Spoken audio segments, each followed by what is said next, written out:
قد جاءكم من الله نور وكتاب مبين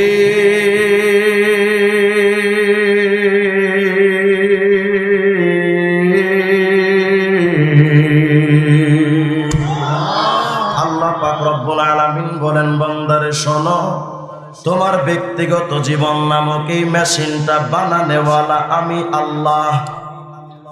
তোমার পরিবার নামক এই মেশিনটার বানানেওয়ালা আমি আল্লাহ। তোমার সমাজ ব্যবস্থা নামক এই মেশিনটার বানানেওয়ালাও হলাম আমি আল্লাহ। ও বান্দা, তোমার রাষ্ট্র নামক এই মেশিনটার বানানেওয়ালাও হলাম আমি আল্লাহ। তোমার গোটা পৃথিবী নামক মেশিনটার বানানেওয়ালা আমি তোমার আল্লাহ। ও বান্দা, তোমার ব্যক্তিগত জীবন থেকে নিয়ে আন্তর্জাতিক অঙ্গন পর্যন্ত, আসমান থেকে জমিন পর্যন্ত টোটাল এই ভূখণ্ড নামক মেশিনটার বানানেওয়ালা আমি তোমার আল্লাহ। বান্দারে শোনো, তোমার ব্যক্তিগত জীবন নামক মেশিন চালাবা কেমনে? তোমার সমাজ ব্যবস্থা, রাষ্ট্র ব্যবস্থা, আন্তর্জাতিক অঙ্গন নামক এই ব্যবস্থাপনা ও বান্দা তুমি চালাইবা কেমনে? এজন্য আমি আল্লাহ। তোমারে আমি আল্লাহ পাক দুইটা জিনিস দিলাম। চাইনার সরকার যেমন মেশিনটা চালানোর জন্য দুইটা জিনিস দিল, এক নাম্বার ইঞ্জিনিয়ার, দ্বিতীয় নাম্বার ক্যাটালগ। ওই ক্যাটালগ ইঞ্জিনিয়ার দিয়া মেশিন চালালে সুন্দরভাবে চলবে। তবে রে বান্দা, মনে রাখো, তোমার ব্যক্তিগত জীবন থেকে নিয়ে আন্তর্জাতিক অঙ্গন রাষ্ট্র ব্যবস্থাটাও যদি আমি আল্লাহ পাকের এই মেশিনটা যদি চালাইতে চাও, আমি আল্লাহ পাকও তোমাকে দুইটা জিনিস দিলাম। এক নাম্বার, কদ জাআকুম মিনাল্লাহি নূর, আই মুহাম্মদুর রাসূলুল্লাহ। এক নাম্বার ইঞ্জিনিয়ার নামক মুহাম্মদুর রাসূলুল্লাহ নামক ইঞ্জিনিয়ারটাকে তোমারে পাঠাইলাম। ওয়া কিতাবুম মুবিন, আর পবিত্র কোরআন নামক ক্যাটালগ বান্দা তোমারে দিলাম। কোরআন নামক ক্যাটালগ আর মুহাম্মদ নামক ইঞ্জিনিয়ার, এই দুটো জিনিস দিয়া যদি তোমার ব্যক্তিগত জীবন চালাও, হতে পারো তুমি গরিব কিন্তু সুখে থাকবা। হয়তো তোমার সমাজ ব্যবস্থা উন্নত না, কিন্তু সমাজে শান্তির বন্যা বয়ে যাবে, অশান্তি রবে না। তোমার রাষ্ট্র ব্যবস্থায় যদি তুমি এই দুইটা জিনিস দিয়া, মুহাম্মদ নামক ইঞ্জিনিয়ার, কোরআন নামক ক্যাটালগ দিয়া তোমার রাষ্ট্র ব্যবস্থা যদিও চালাও, তোমার রাষ্ট্র ব্যবস্থা সুন্দর করে চলবে। তবে বান্দারে মনে রাখো, কোরআন নামক ক্যাটালগ আর নবী নামক ইঞ্জিনিয়ার বাদ দিয়া নিজের মন মতো যেমনে মন চাই তেমনি যদি রাষ্ট্রটা চালাও, মানব রচিত তন্ত্র মন্ত্র দিয়া, গণতন্ত্র, সমাজতন্ত্র, রাজতন্ত্র, একনায়কতন্ত্র, সাম্যবাদ, পুঁজিবাদ, জাতীয়তাবাদ, বস্তুবাদের বিষ দিয়া যদি তোমার বিচার ব্যবস্থা চালাও, নিজের দল জেনা ব্যভিচার ধর্ষণ কইরা ধরা খাবে, মজনু পাগলা মামলা খাবে। তুমি যদি অপরাধী না হও, তোমারও জেলখানায় ঢুকাবে। তোমার রাষ্ট্রের নাম হবে ডিজিটাল, কিন্তু সব কিছুতে দেখবা শুধু ভেজাল আর ভেজাল। তোমার ব্যক্তিগত জীবন যদি সুন্দর করে চালাতে চাও, বিধান পালন করা লাগবে কার? আসতে বলেন, আরো আওয়াজ দিয়া বলেন কার? আর নবী মুহাম্মদুর রাসূলুল্লাহ নামক ইঞ্জিনিয়ার বলেন তো, শান্তি দেওয়ার ব্যবস্থাপনা কোরআন আর সুন্নাহ, এর বাহিরে এই পৃথিবীতে কোনো শান্তি আসতে পারে? বলেন, শান্তি দেওয়ার মালিক কি? তো শান্তি দেওয়ার মালিক যদি আল্লাহ হয়, তুমি সুদের টাকায় শান্তি তালাশ করো কেন? ঘুষের টাকায় তুমি শান্তি তালাশ করো কেন? যৌতুকের টাকায় তুমি শান্তি তালাশ করো কেন? বেরাকের দেওয়া টাকার মধ্যে তুমি শান্তি তালাশ করো কেন? মনে রাখো, নানুপুরি হযরত বলতেন, হারামে আরাম নাই। বলেন, আবার বলেন, আবার বলেন, হারামে আরাম পাওয়া যায়। আরাম দেওয়ার মালিক কি? আরাম দেওয়ার মালিক হলেন আল্লাহ। আর তুমি আরাম খোঁজো হারামের মধ্যে, মনে রেখো কোশ্চেন গেল সম্ভব না। এজন্য দেখা যায় মসজিদের ইমাম সাহেব বেতন পান ৫,০০০, ১০,০০০, কত সুখের সংসার, মাস শেষে কোনো পেরেশানিও নাই, বিবিবাল বাচ্চা নিয়ে আরামসে ঘুমাচ্ছে। আর হারাম করো মাসে লক্ষ লক্ষ টাকা কামায়, 10 তলা 20 তলা বিল্ডিং এর এসি রুমের মধ্যে ঘুমাইতে গেছে। এসির বাতাস তারা হাত পারে ঠান্ডা করতে পারে, মনের জ্বালা তো ঠান্ডা করা যায় না। বলেন মনের জ্বালা ঠান্ডা করার মালিক কে? পারিবারিক জীবনেও শান্তি নাই, বউ কথা শুনে না। অনেকে কয় হুজুর তাবিজ দেন, কি হবে তোরে তাবিজ দিয়া? পুরো কোরআন শরীফ তাবিজ ঝুলাই দিলেও লাভ হবে না। হুজুর কেন?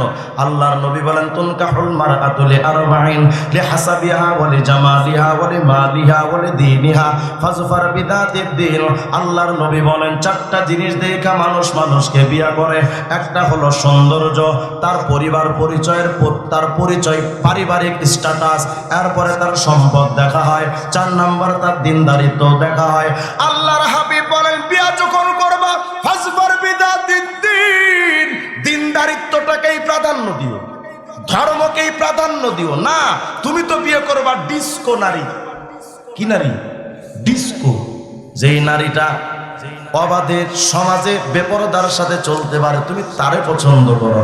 মনে রেখো যেই নারীটা বেপরদায় চলে, আল্লাহর বিধান মানে না, আল্লাহর সাথে গাদ্দারি করতে পারে, ওই মেয়েটারে বিয়া কইরা ঘরের বউ বানাইবা।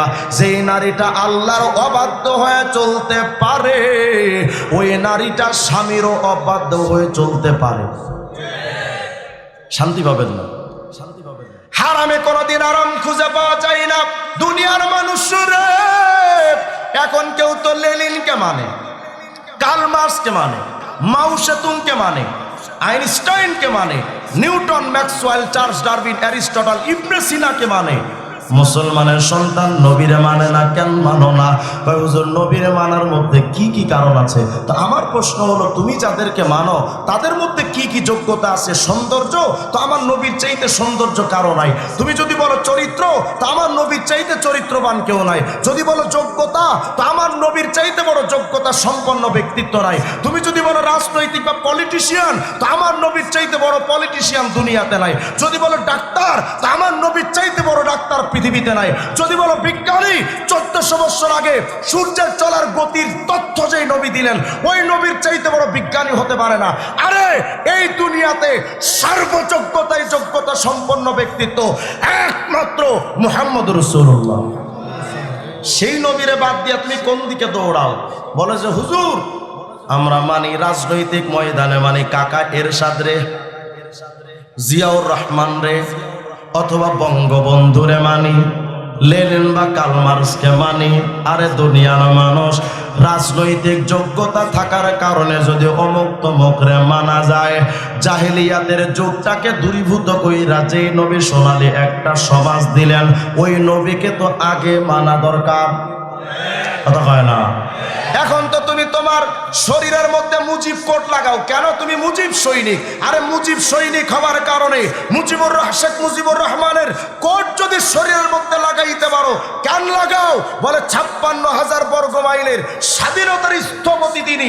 স্বাধীনতার স্থপতি হওয়ার কারণে বঙ্গবন্ধুর শরীরের কোট যদি নিজের শরীরের মধ্যে লাগাইতে পারো, সারা দুনিয়ার স্বাধীনতার স্থপতি নবীর পোশাক আগে পরা দরকার না। সেদিকে আমরা দৌড়াবো না, আমরা দৌড়াচ্ছি এক একজন এক এক দিকে।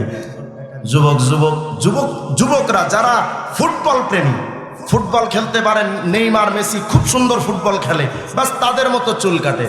তো আমি তোমারে বলি, তোমার মেসির নাম কোন জায়গায় আছে কও? কয় ফিফার একটা টুর্নামেন্টের একটা কর্নারে কোন রকম লেখা আছে মেসির নাম, যে অনেক বড় খেলোয়াড়। আরে দুনিয়ার মানুষ, পুরা বিশ্বব্যাপী নাম প্রচারিত হওয়ার কারণে তুমি যদি মেসির অনুসরণ করতে পারো, অথচ যেই যুগে পুরা পৃথিবীতে অনলাইন ছিল না, অ্যানালগ যুগ ছিল না, সেই আগের যুগে আমার নবী, অনলাইনের আগের যুগে, মিডিয়ার আগের যুগে, তোমার মেসি নেইমারের নাম তো প্রকাশ হয়েছে অনলাইন আর মিডিয়ার মাধ্যমে। যখন মিডিয়া ছিল না, সেই 1400 বছর আগে আমার নবী পুরা পৃথিবীতে ভাইরাল ছিলেন, পুরা পৃথিবীতে ভাইরাল। তোমার মেসি আর নেইমারের নাম ওই ফিফা টুর্নামেন্টের কোন একটা কর্নারে লেখা, আর শোনো তোমার নবীর নাম কোন জায়গায় লেখা। আল্লাহ পাক কোরআনে কারীমের মধ্যে বলেন, নবী ওয়ারাফানা লাকা যিকরাক, ও পয়গম্বর আপনার নাম আমি আল্লাহ অনেক অনেক অনেক উপরে উঠাবো। সুবহানাল্লাহ বলেন না? ওয়াদাটা দিলেন কে?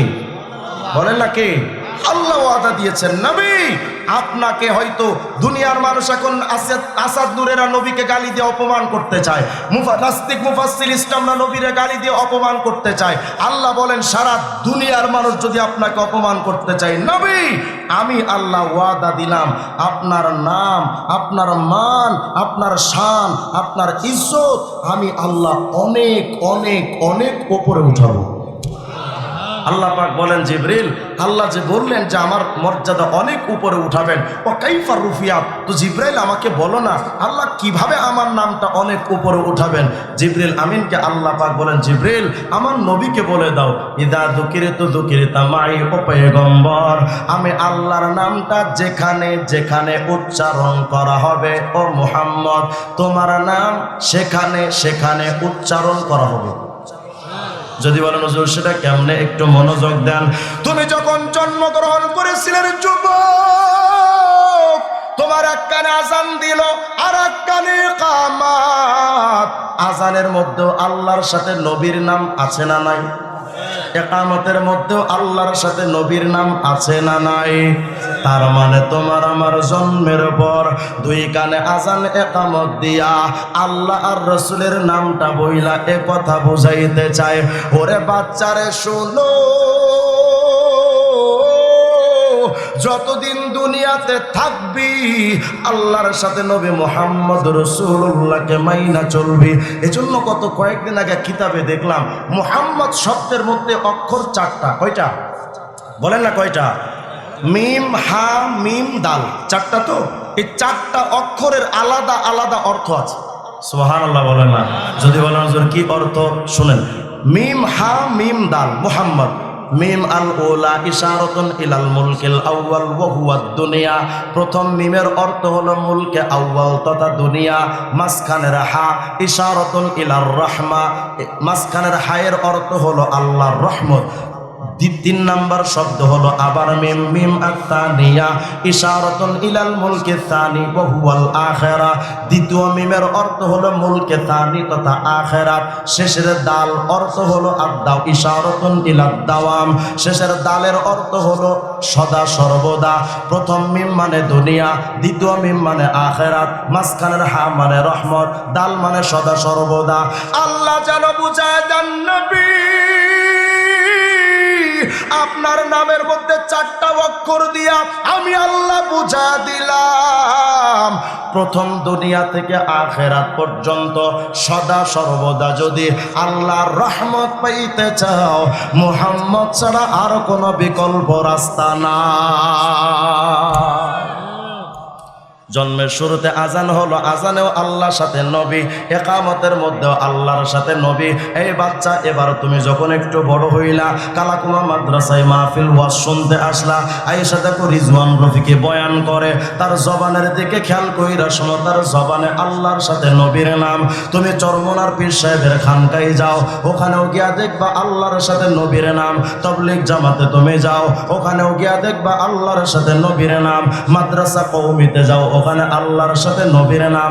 আলিয়া মাদ্রাসাতে যাও, ওখানেও দেখবা আল্লাহর সাথে নবীর নাম।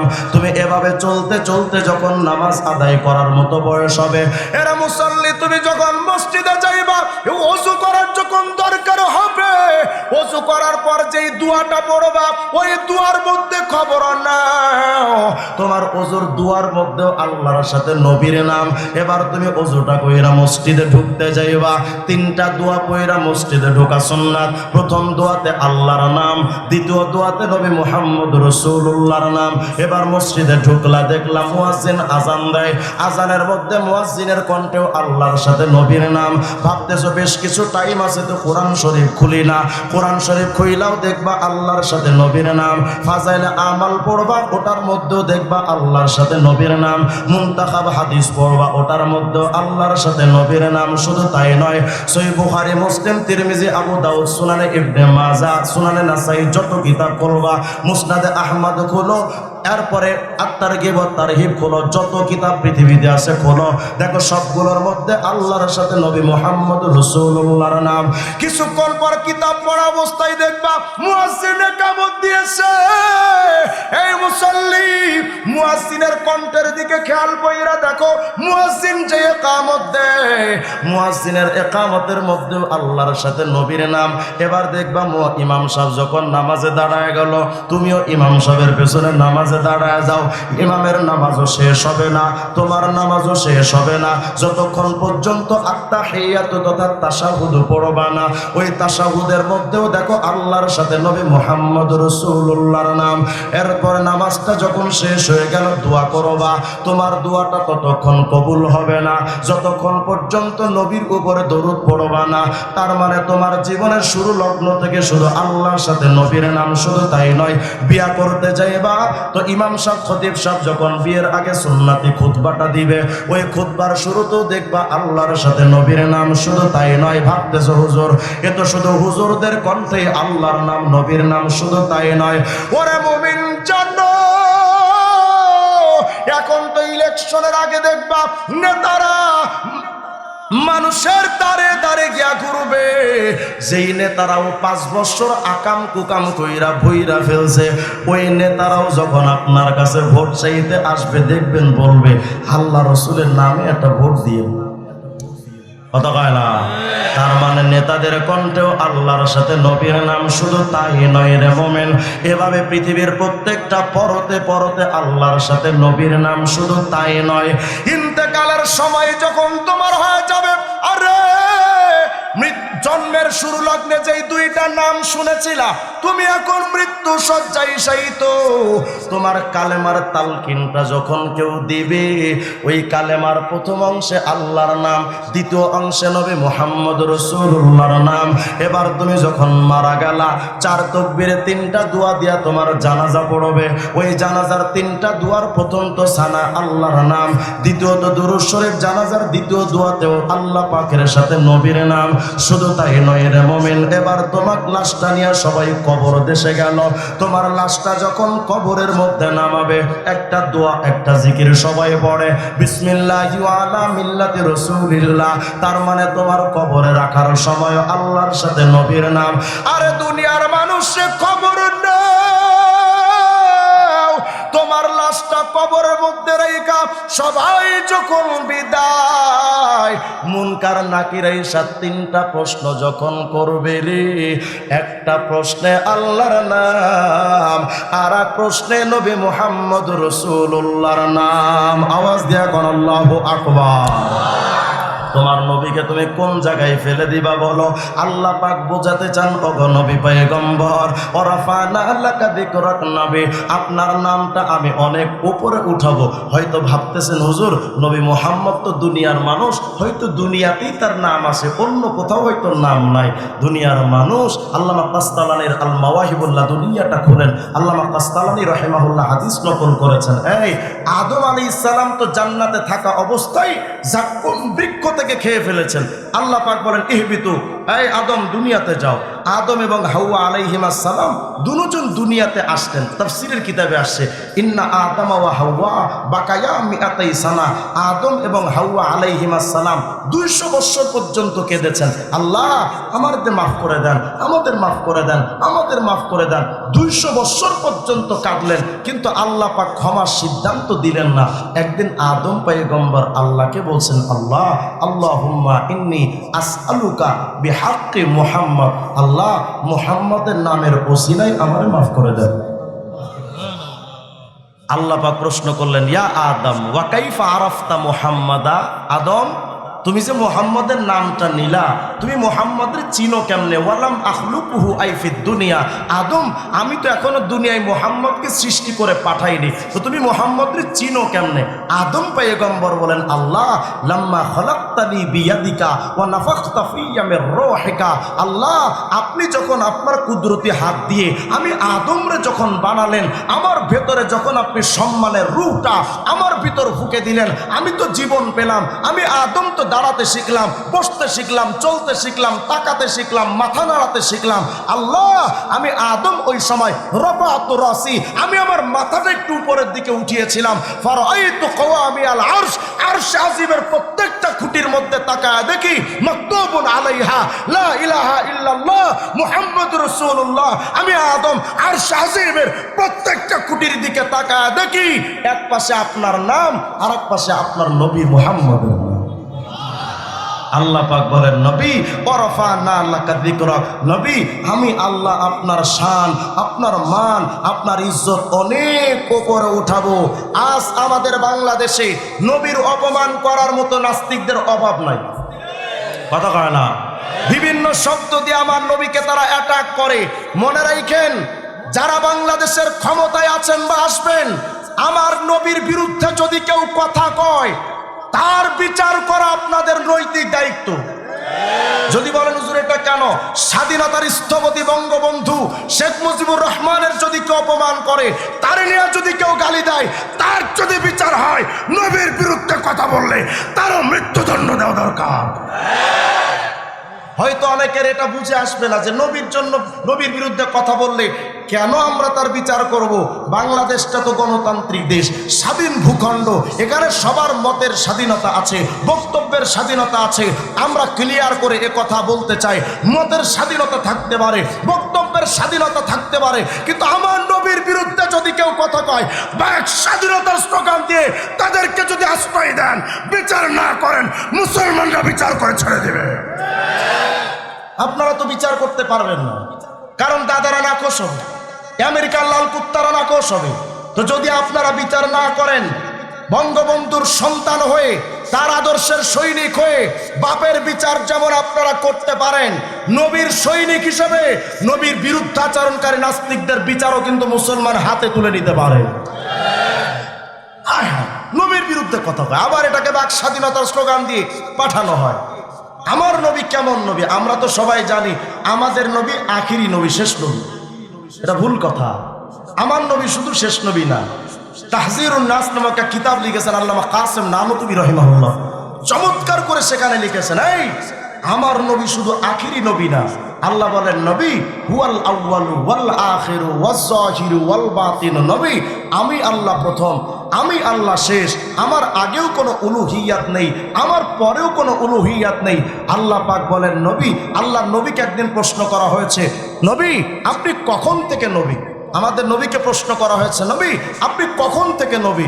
নবী আরবি বলেন, এই আনা নবিয়্যুন ওয়া আদামু বাইনার রূহি ওয়াল জাসাদ, আমি মুহাম্মদ তো তখন থেকে নবী যখন আদমকে সৃষ্টি করা হচ্ছে। সুবহানাল্লাহ বলবেন না? তাহলে প্রথম মানব কি আদম না আমাদের নবী? আরে কথা কয় না। আমাদের নবীর আগে কোন নবী আছে?